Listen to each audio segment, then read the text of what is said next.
Welcome back to class, everybody. Today we are going to finish our discussion on the knee and potential mechanisms of injury to the knee.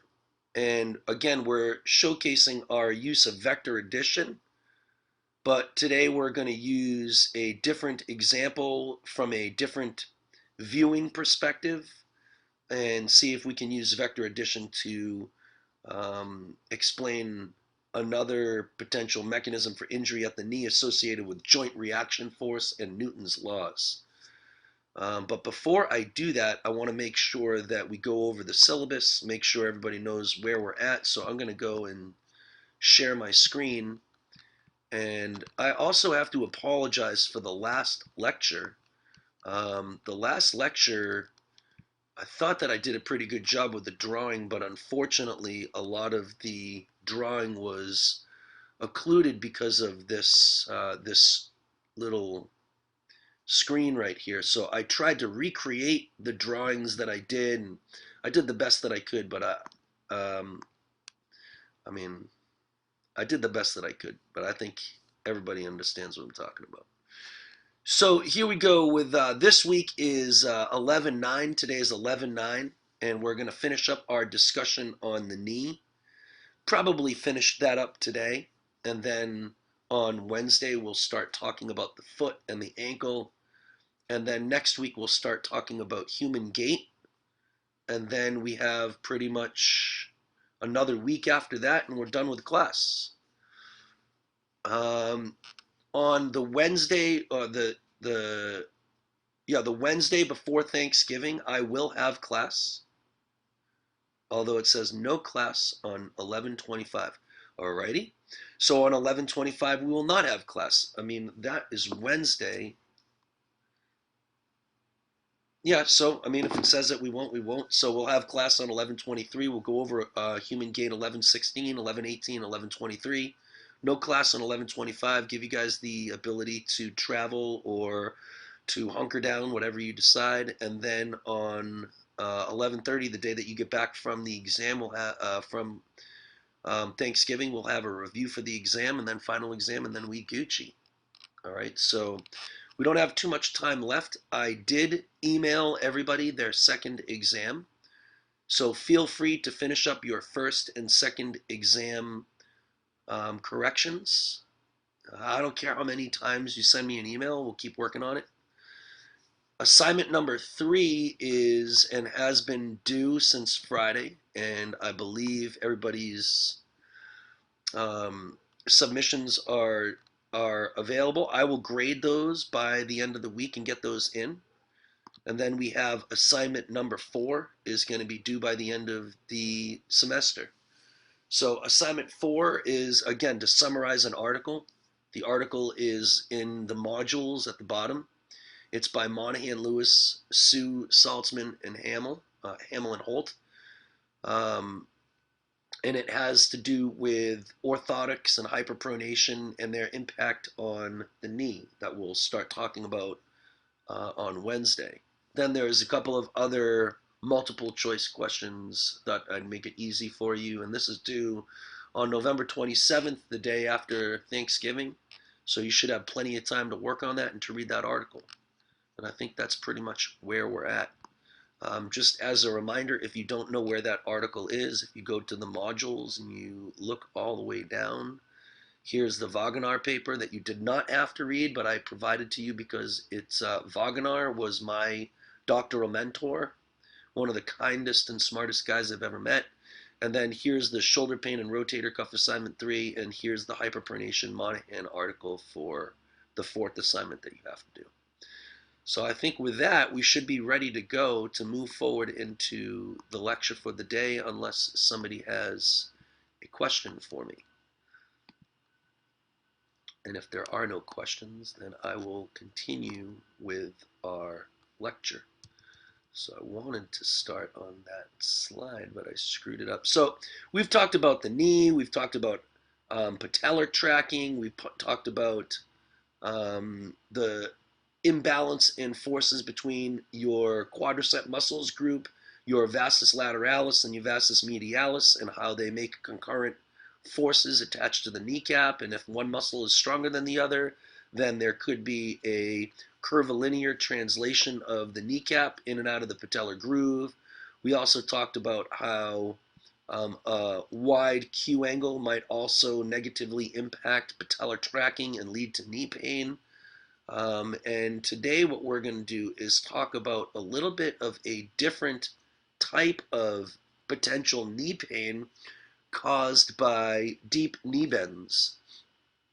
Now, I'm not sure if anybody is a personal trainer or has done any personal training, but with the young kids in my gym, I really focus on technique of strength and conditioning. So I work with kids who are between the ages of 7 and 18 years old.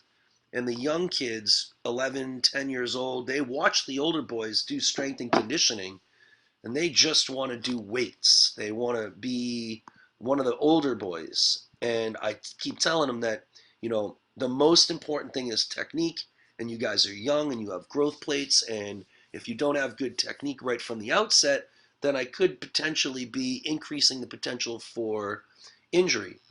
So one of the things I want to do is let's talk a little bit about what joint reaction force here is and see if we can make that clear for everybody. So we have your tibia and your tibial plateau here, and we have your femur here. Don't know why. And it's really temperamental. This thing is really temperamental. It's been a little problem the whole semester. I don't know how to fix it, and this is your femur here. Obviously, these drawings aren't perfect, but now the weight of the body is split in two in terms of its distribution through each femur, because you have two femurs and you have the force of the body weight coming down. So the force of body weight is coming down here through, or half of the force of body weight, the force of body weight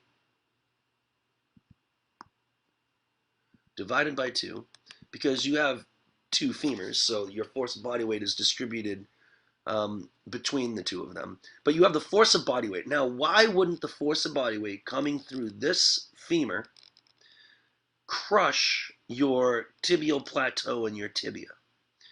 Well, it's because of Newton's third law, which says that every force has an equal and opposite force.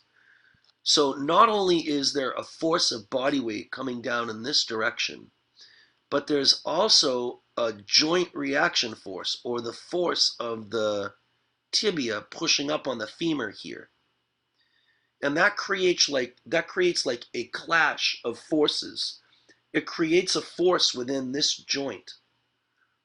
And that force here within the joint is called the joint reaction force. All right, now that joint reaction force is equal and opposite, in this case, to half of the force of body weight. And the reason that this tibia doesn't crash or collapse or crush under the weight of the body is that there is a joint reaction force pushing up in the opposite direction. And that's going to provide stability to this joint. Now, if the joint reaction force is less than half of the force of body weight in this instance, then indeed there would be some type of impact. There would be either some damage to this joint, or there would be crushing of the tibia or something like that. But in this situation, there's a joint reaction force that is balancing out or canceling out the force of body weight. Now, if the body weight becomes greater and greater because of obesity, indeed the joint reaction force is going to have to get bigger and bigger in order to counteract that. All right, but I just want to make sure that you're aware that there is a joint reaction force.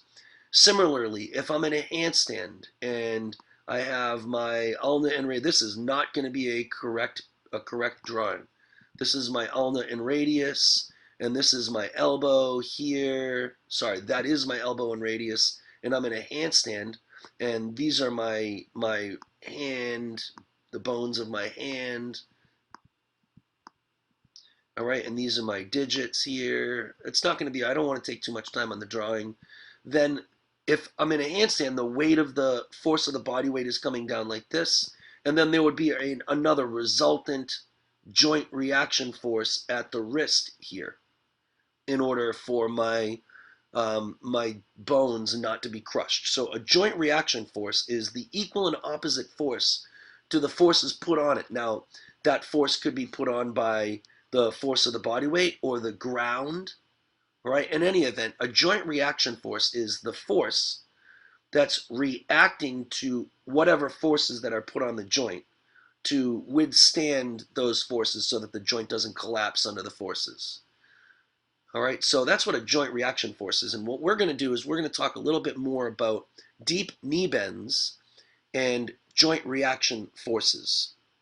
So let's go to the next slide and clear all of this.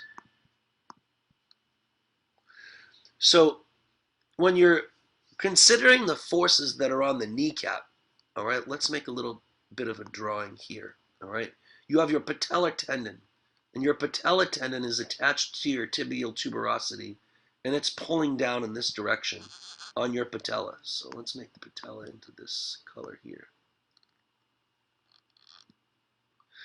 And then you have another combination of forces from all of your quadriceps, and they're pulling in this direction here.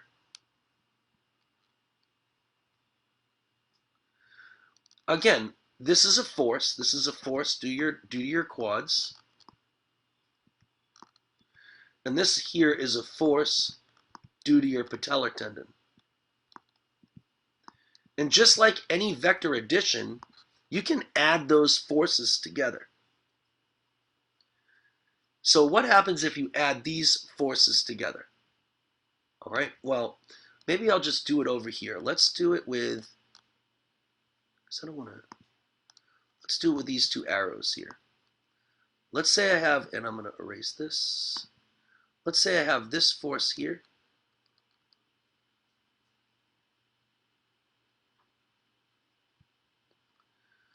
Well, let's make sure I do this the right way. Let me try to do this here. I'll try to do this again better. Let me try to draw it out for you one more time like I did last week, but this time not screw up the view. So let's erase everything, undo, let's go clear all my drawings, put this down here, open this all the way up. All right, so let's draw here. And let's say this represents the force of the, this represents the force of the quadricep tendon. And now just for clarification today, I'm going to try to use the same length arrows for the quadricep tendon and also the pull of the patellar tendon. So I have these arrows and they're just about the same size. And now I'm going to try to use the same size arrows. Whoops. The same size arrows. Now this is going to be roughly the same size arrow. I think that's the same. And I'm also going to make this one like this.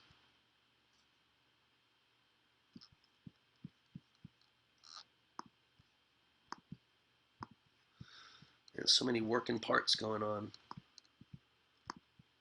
All right, so now each one of these arrows represents a force. So let's label these here. This is going to be the force, in this case, of the quads. And this is going to be the force due to the patellar tendon.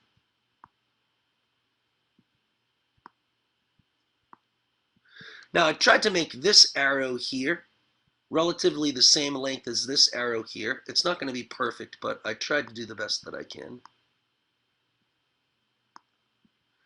And this here is the force of the patellar tendon.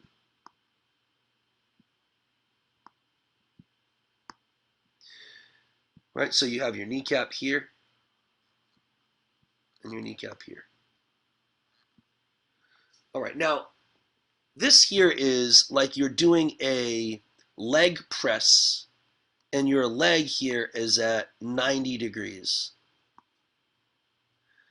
And I think that we've all, when we're working on our leg pressing and we're helping individuals, I think that we're all aware that you're not supposed to bend your knee in a leg press more than 90 degrees.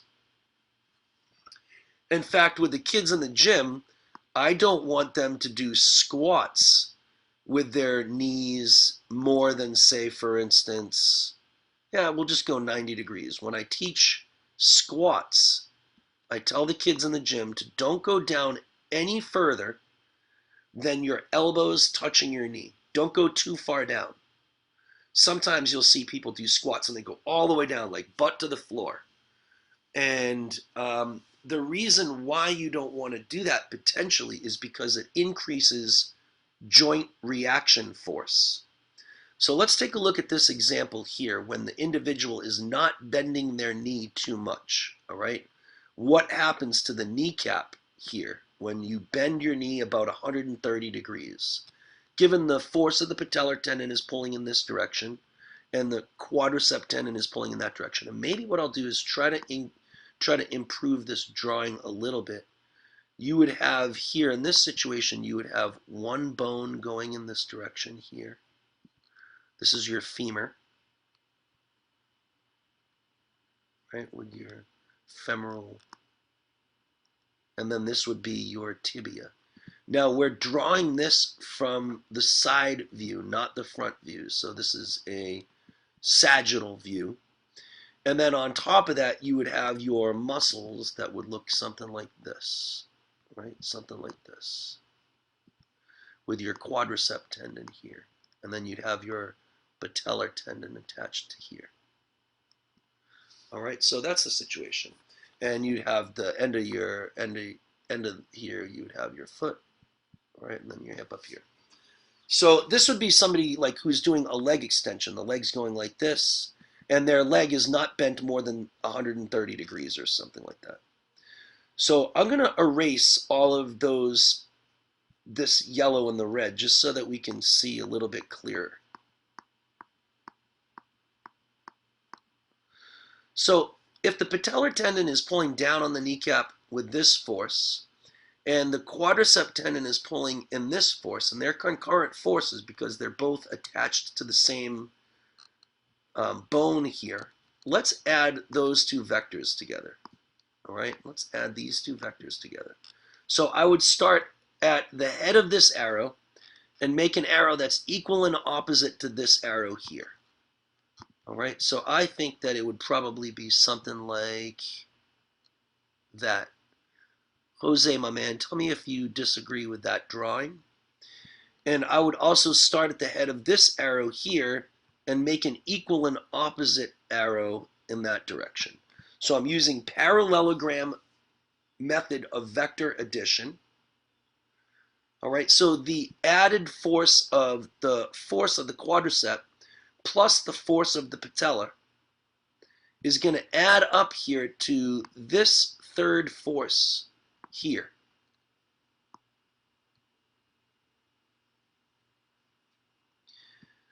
All right, so I guess this blue here is the resultant force when you're taking into account the force of the quadricep with the force of the patellar tendon.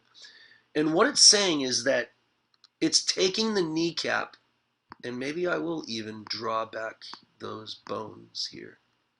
So this is my femur here.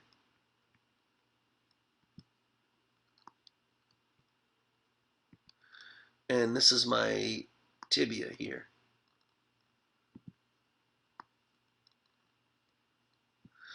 Now it's saying that this kneecap here is being yanked inward towards the joint,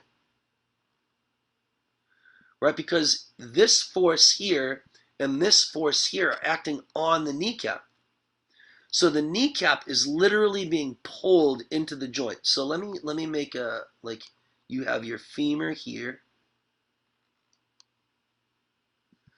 and you have your tibia, which would be here.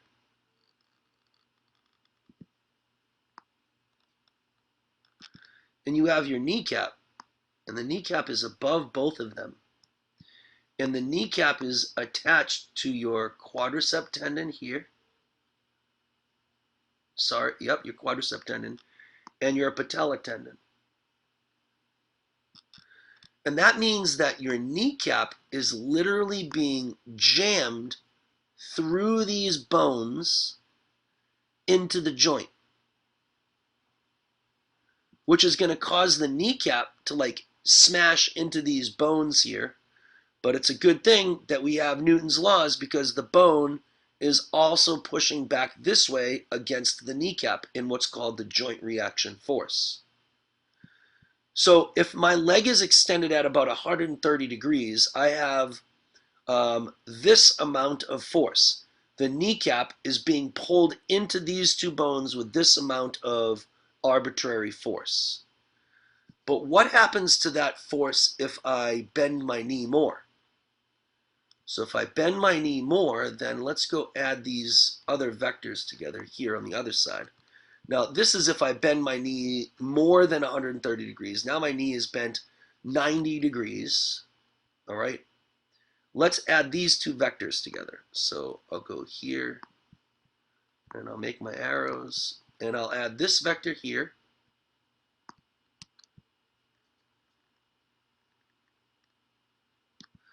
And this vector here. Jose, tell me if I made a mistake. I mean, it's not perfect, but it's all good. And then I'll have this added vector here. All right. Now, hopefully you can see that although the force of my patellar tendon here, the force of my quadricep tendon and the force of the patellar tendon in this situation are equal to each other, and they're also, at least I'm trying, to make it equal to this length here and this length here. So the forces aren't changing. The force of the quadricep and the force of the patellar tendon, they're not changing in magnitude. The quadricep isn't firing with more force, and the force of the patellar tendon isn't making more tension on the kneecap. The only difference here is out now this person has done a squat with their knees bent to 90 degrees, and this person's squat is not as pronounced. And you'll notice that the resultant force of the kneecap into the joint is much higher now than when the knee is less bent. And what that's going to do is it's going to take this kneecap here, and it's going to pull the kneecap, it's going to pull the kneecap here into the joint. It's going to try to take this kneecap here and push it actually through the femur and the tibia.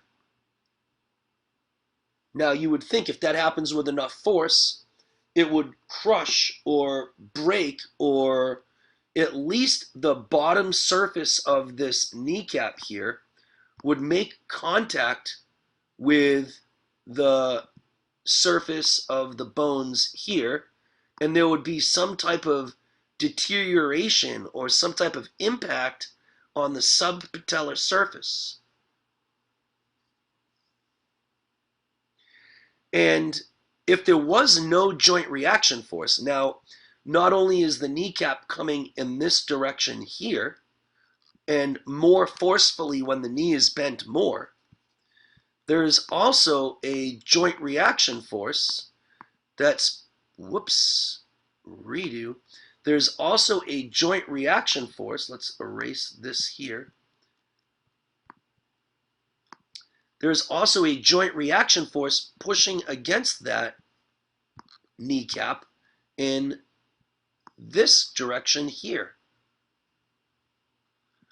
Now, if there was no joint reaction force, then the kneecap would indeed crush the bones of the femur and the tibia. But thank goodness for Newton's third law, because for every action, there's an equal and opposite reaction. So the joint reaction force is pushing back in this direction with an equal and opposite force as the resultant force on the kneecap caused by the force of the quadriceps and the force of the patellar tendon.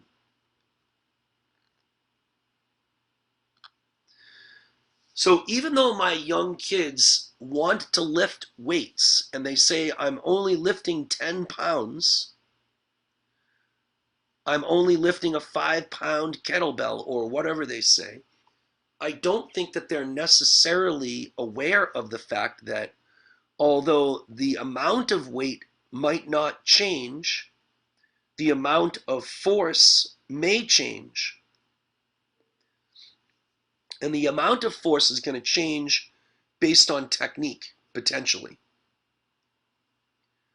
So when I do strength and conditioning, the first 3 weeks to a month of strength and conditioning is done with very low weight and with the sole responsibility of teaching technique.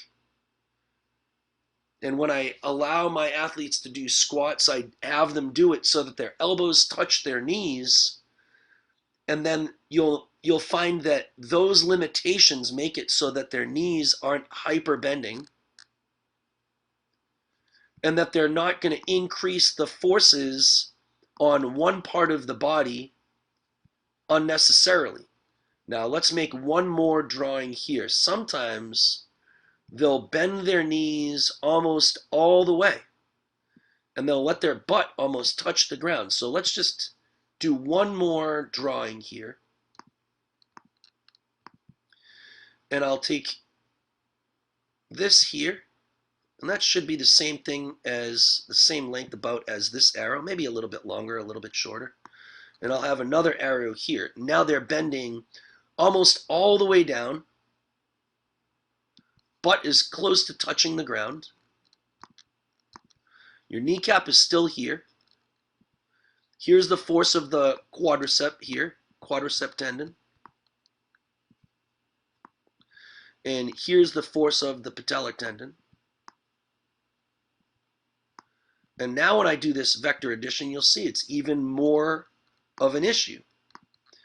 Right, so let's go equal and opposite. Whoops. Let's change that color, make it a little bit clear. So let's make a line that's equal and opposite to this. So this green line should be equal and opposite to the force of the quadricep. Jose, let me know if I'm wrong. This line here is equal and opposite to the force of the patellar tendon. Patellar tendon, that should say here. And now the resultant force here with an even deeper than 90-degree knee bend is here. Whoops, let's erase that. Let's undo that. Let's get a good looking arrow here. All right, now all of a sudden you can see that there's a much bigger joint reaction force. Now, not only that, but if I do have a very deep knee bend, let's erase that. Let's undo that. If I do have a very deep knee bend, let's take a look here at my length tension curve. So this is my length tension curve, and let's just talk about my force of my quadriceps. Remember, the length tension curve looks like something like this. This is the active length tension curve. And then we also had the passive length tension curve that looked something like this. And then I may as well draw in, we had the active and passive length tension curve. I'll just draw it on top of this one so we can still see everything. And that looks something like this. All right, so now when you're in this situation here with your knee bent all the way it's going to take your quadricep and extend your quadricep as far as the quadricep can be extended. And because the quadricep now is extended as far as it can, a lot of the actin and myosin can no longer intertwine with each other. And if that's the case, what you're going to do is you're going to make it so that most of the joint reaction force, or I would say that most of the forces that are incurred on this particular kneecap here are now going to be dissipated by your passive component, putting more pressure on your meniscus, on the bone itself, and on the tendons and the passive component of these muscles here. So not only do you have a large joint reaction force here with this incredibly deep knee bend, but the quadricep can't make active contractions here to withstand those forces. So all of these increased forces are going to go into the passive component of the muscle and the ability of the joint itself in terms of bone on bone to withstand that force. So with a deep knee bend, not only do you incur huge joint reaction forces, but you also put the quadricep tendon at particular risk because the quadricep is extended so far that the actin and myosin can't really interact with each other. All right, and now you have another potential mechanism for injury at the knee associated with deep knee bends and increased joint reaction forces. All right, so I think that that's going to wrap up our discussion about potential mechanisms for injury at the knee, but that's not quite true. So let me draw one more picture and we'll get to this on Wednesday. So let's clear all these drawings. Does anybody have any questions about that? Zach, Jasmine, Jose, any questions? I think I'm Not so far. Right, so that's why when you have, and you get your CSCS and you're a personal trainer, that's why you don't want to have somebody do deep knee bends. That's why you want to make sure when the people are doing your leg presses that they stop at 90 degrees. Because the weight might not increase, or my mom might be using relatively low weight, but if she does it with poor technique, you're still increasing the joint reaction forces.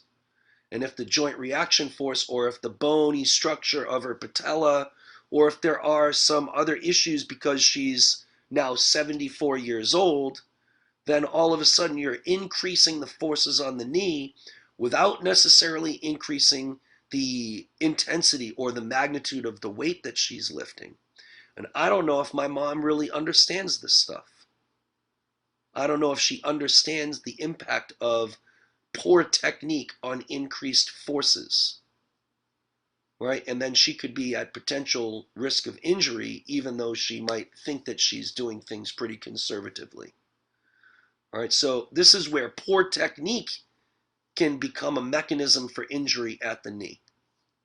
All right, so let's undo all of this stuff here.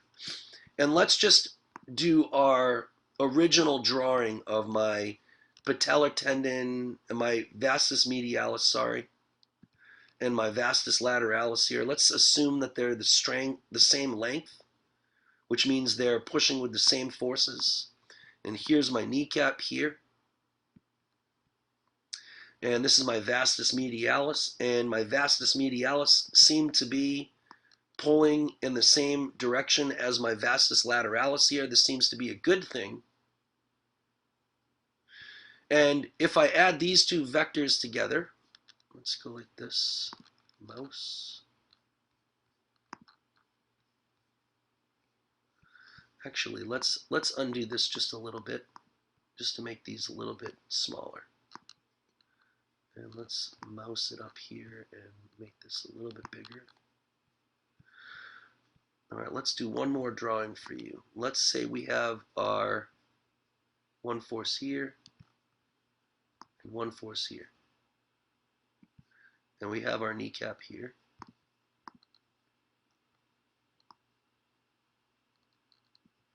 And let's say that these forces here are indeed the same.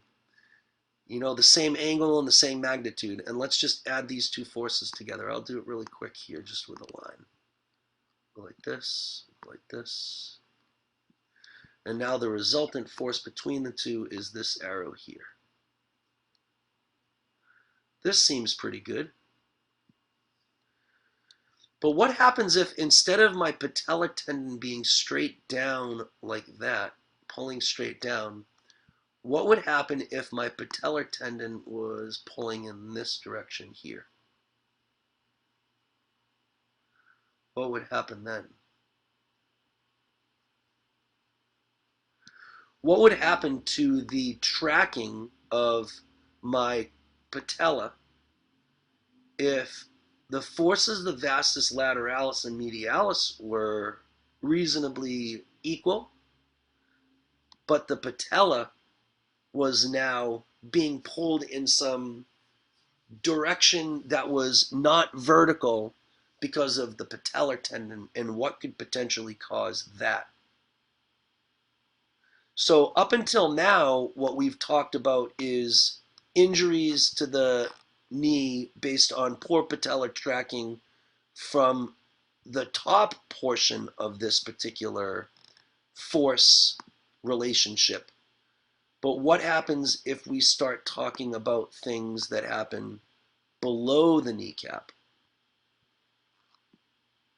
And because this situation is subtending a number of different bones, and there's a top part and a bottom part to the joint, not only things that occur at the top part of the joint could result in a mechanism for injury, but things that are occurring at the distal end of the joint are also in play. So what we're going to start talking about on Wednesday is how the foot interacts with the ground, and how something like hyperpronation could result in knee pain or hip pain. So here's my femur here, and here's my tibial plateau, and here's my tibial tuberosity, and here's my kneecap.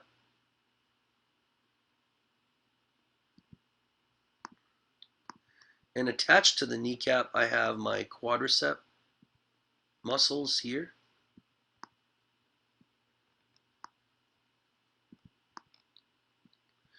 And I also have this patellar tendon here. But what happens if my tibia is internally rotated?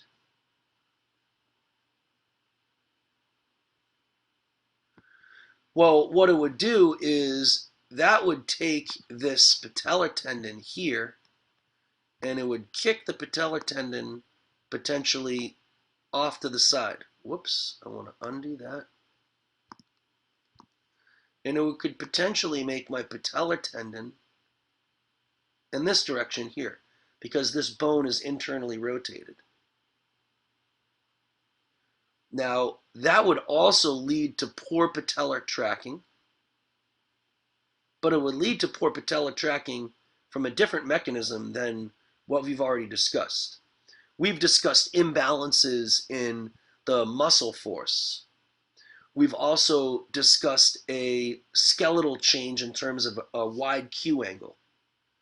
But in this case, the poor patellar tracking is happening because of something that's happening at the foot.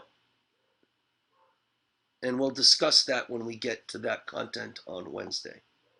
All right, this is why wearing good shoes, or being aware of your shoes when you're running, or bouncing on trampoline, or using Uggs that are totally broken down and have no arch support, could potentially lead to ankle, knee, and hip pain.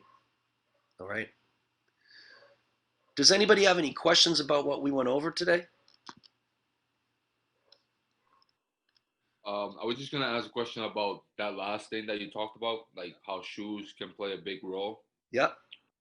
You think like Vans will hurt like that too? Because Vans are usually like really flat, but I know a lot of people use those to lift, like when they use like leg days, like for squatting and stuff.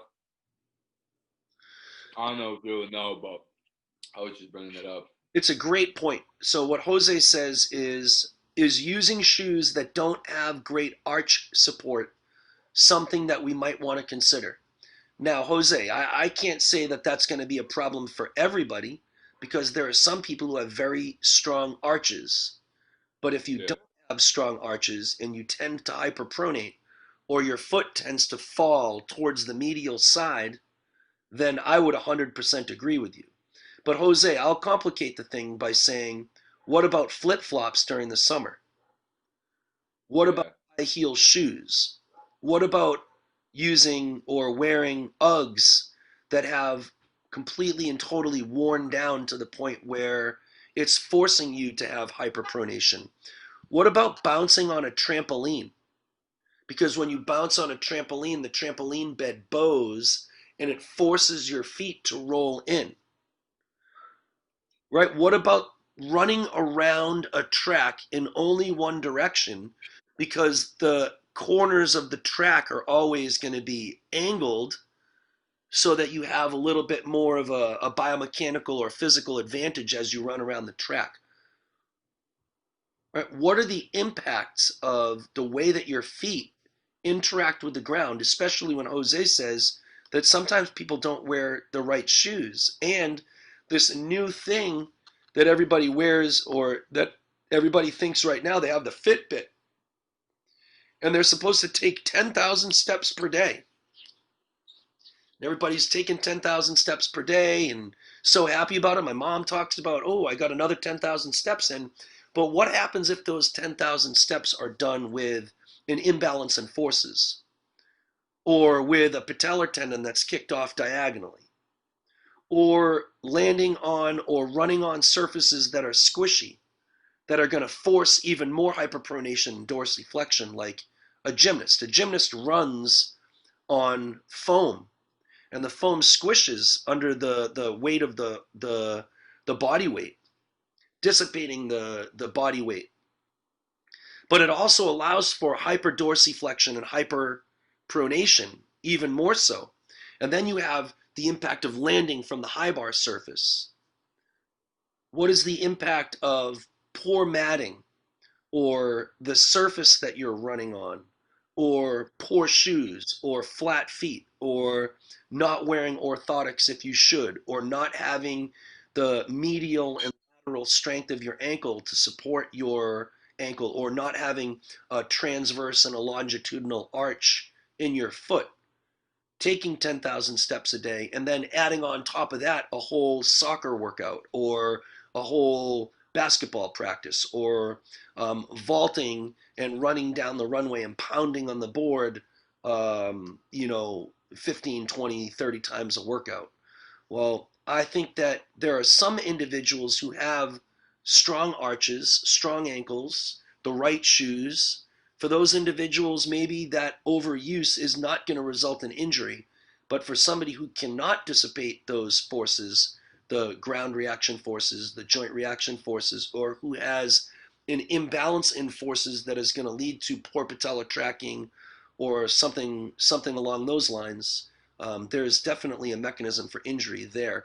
And it's associated with overuse, but it's not an overuse injury. It's a mismatch in biomechanics or kinesiological factors that's making it so that overusing that joint is going to ultimately result in some potential pain. And that's what we're going to go over on Wednesday. Does anybody have any questions about that? All right, make sure that you're aware of your first and second exam. I'll get to grading your third homework assignment. Please do the best that you can to read your final document and get your last homework assignment done. If you need me for any reason, email me, give me a call, and I'll be there for you. And in the meantime, keep on rocking it.